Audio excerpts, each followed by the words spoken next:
What if I told you that the difference between a saint and a murderer lies not in action, but in thought? That the line between good and evil runs not through the world, but through every human heart?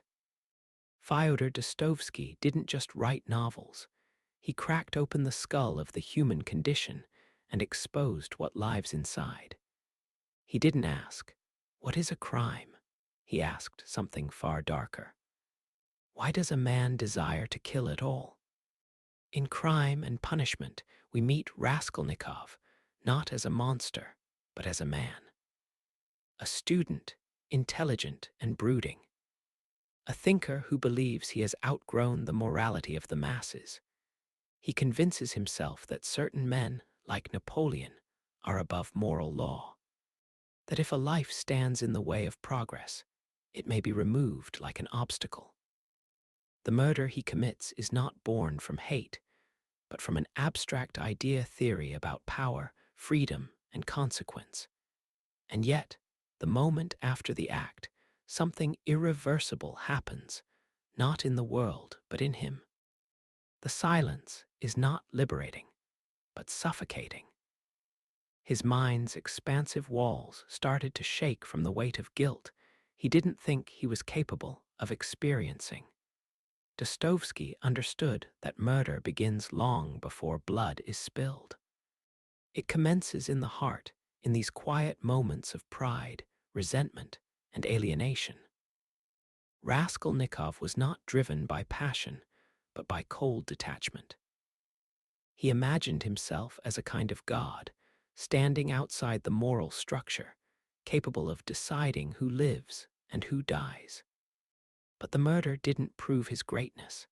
It exposed his humanity, his unbearable need for forgiveness, what turns a man into a murderer, not madness, not evil in the way we usually define it, but a slow erosion of empathy, a philosophical drift, an inner voice that says, "You're different. You're not like the rest. You have the right to cross the line." And Dostoevsky illustrates the horror of that belief by showing us how composed, intelligent, and calm it is, not because it is loud and hideous. Dostoevsky's genius lies in the fact that he doesn't demonize the murderer. He makes us feel him, understand him, and then we see ourselves in him. That's what's terrifying. It's easy to say, "I'd never do that." But how many of us have felt invisible rage, quiet resentment, the sense that the world is unjust, and maybe, just maybe, we could fix it if we stopped playing by its rules? Raskolnikov's journey is the unraveling of this illusion.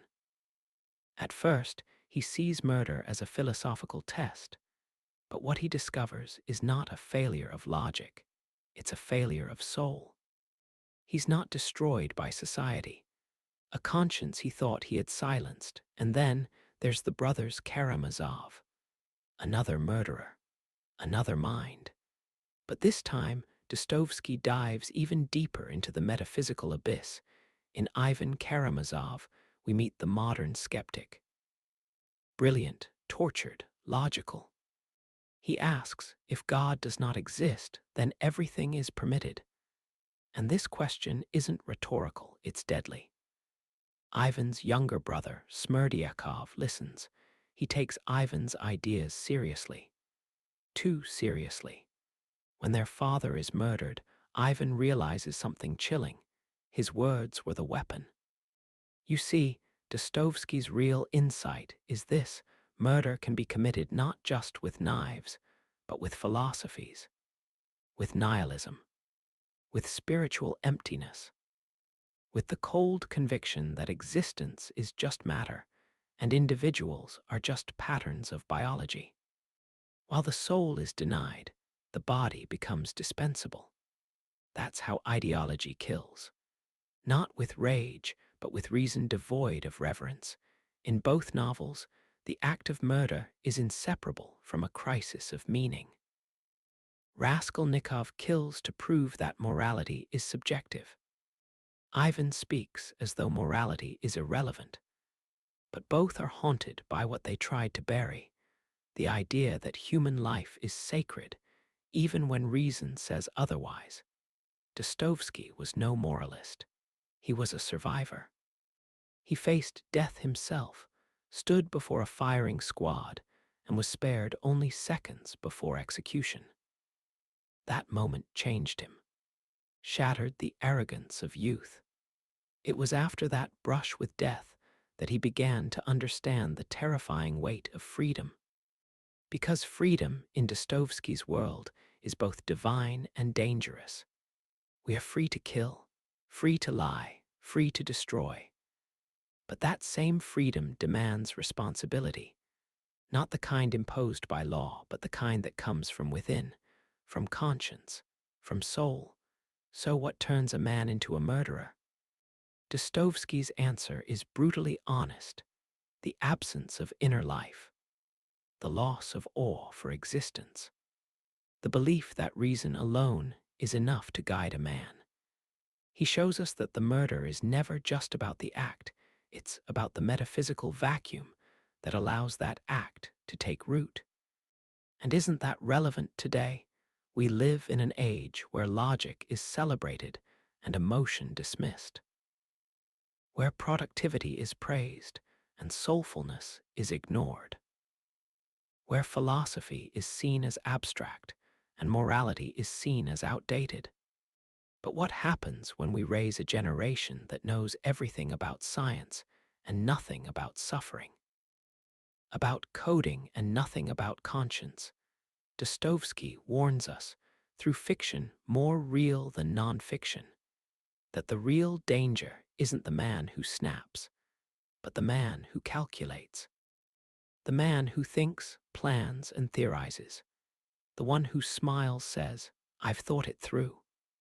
Because that's where ideology becomes a weapon, where theory replaces empathy, where a human life becomes a concept, not a sacred mystery. That's why his murderers are not madmen. They are thinkers, ideologues, philosophers gone astray. And that's why they haunt us, as they compel us to ponder, what do I believe concerning human value, about justice, about freedom? Could I be led astray by my thoughts if they were never tested by love? Even the greatest minds in Dostoevsky's world are humbled by suffering. That's the turning point, not prison, not punishment, but love, compassion, the hand that reaches out when all logic says it shouldn't. Raskolnikov doesn't break under legal pressure. He breaks when he meets Sonia, the woman who suffers quietly, believes fiercely, and forgives endlessly. She doesn't argue. She doesn't preach. She merely stays. And through her, Raskolnikov sees something he had long buried, the beauty of grace. That's what kills the murderer in him. Not justice, not revenge, but the unbearable light of mercy. Sonia is not a savior in the traditional sense. She doesn't swoop in with moral superiority or dramatic speeches. It simply exists solid, solid like a life debate for the soul.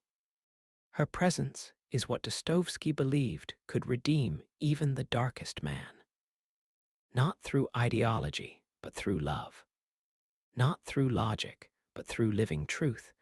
It simply exists solid, solid like a life debate for the soul.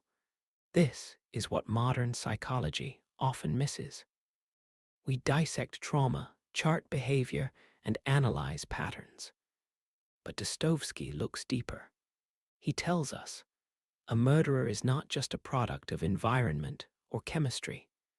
He's the end result of a slow collapse of inner meaning, a world where suffering is not given dignity, and guilt is treated as pathology instead of a moral compass calling the soul home.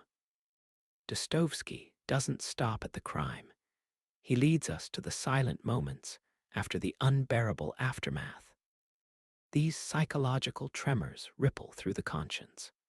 He shows us that true punishment is not imposed by society. It arises internally. It's the quiet torment that grows louder with every rationalization, every excuse, failure to kneel before the enormity of one's sin. In Demons, also known as the devils, he expands the portrait of the killer even further, this time through the lens of political ideology. The character Pyotr Verkhovensky is not a killer by emotion or personal grievance. He's a revolutionary, a man who believes that the destruction of the old world is necessary to build the new world. He's charismatic, clever, and cold. And most terrifyingly, he considers he's righteous. Dostoevsky saw what was coming. Before the 20th century's rivers of blood, before the gulags and totalitarianism, he saw how dangerous ideas could become when they are divorced from soul, from God, from personal responsibility. He understood that you don't need a knife to kill, you only need a cause. And if that cause is big enough, people will justify anything in its name. So again we ask, what turns a man into a murderer? Is it ideology, pride, isolation? Maybe it's all of them, woven together in a soul no longer anchored by anything higher than itself. Dostoevsky's message is haunting. When a man removes the sacred from life, he does not become free. He becomes enslaved to his darkness, but he doesn't stop at despair. That's the difference between Dostoevsky and the modern nihilists. He stares into the abyss, but then he offers a hand, a way back through confession, through repentance, through suffering. In The Idiot, Prince Mishkin represents this radical alternative, a man whose goodness is so pure it's almost unbearable to others. He's mocked, misunderstood, and used. And yet, he never loses his empathy. Never give in to cynicism. He walks through a corrupt world with a heart wide open. And that vulnerability, ironically, is more powerful than any weapon. For Dostoevsky, the answer is never more control, more laws, more reason. It's more soul, more conscience, more humility. He believed that salvation wasn't theoretical, it was personal. That the human heart, though capable of unspeakable violence, is also capable of resurrection.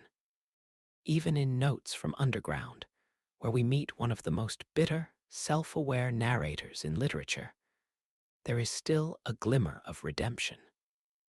The underground man is proof that a human can be brilliant, articulate, and still profoundly lost. He rages against determinism, against science, against logic, because he senses that something essential is missing. Something messy, irrational, beautiful, the human soul. So when Dostoevsky draws his murderers, he's not just creating characters, he's creating warnings. Psychological portraits, yes, but also spiritual mirrors.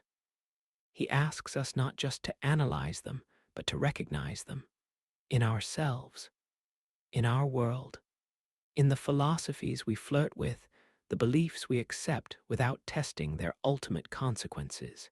He's not preaching. He's inviting us to look deeper, to see beyond the act of murder to the erosion that made it possible, and to ask ourselves, what beliefs am I building my life on? What ideas do I treat as sacred? And do they lead me toward compassion or coldness? Because the truth is, you don't need to kill someone to become a murderer in spirit. You only need to start seeing people as things, as obstacles, as categories. The moment empathy dies, the descent begins, maybe quietly, maybe unnoticed, but it begins. That's why Dostoevsky matters now more than ever. In a world obsessed with efficiency and dominance, he reminds us of the one thing that still matters, the human soul. Its capacity for evil and transcendence, for cruelty and grace. He reminds us that the battle is not out there. It's in here in each of us. So what turns a man into a murderer? Pride that silences doubt, isolation that replaces love, philosophy that forgets the sacred, freedom without conscience. But what saves a man, not perfection, not punishment, but the quiet power of suffering is accepted, of grace received, of truth spoken, even when it shatters your identity, of love that sees the worst in you and stays anyway. That is Dostoevsky's answer. Not a clean, modern solution, but a broken, ancient truth that salvation doesn't come after murder, it comes despite it. So I leave you with a question. Do you think evil is born or made? Let me know in the comments. I want to hear your thoughts.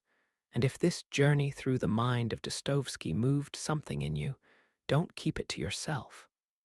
Like this video, share it, and subscribe to the channel. Because we are not here merely to consume thoughts. We are here to confront them, to wrestle with them, and maybe, just maybe, to be changed by them.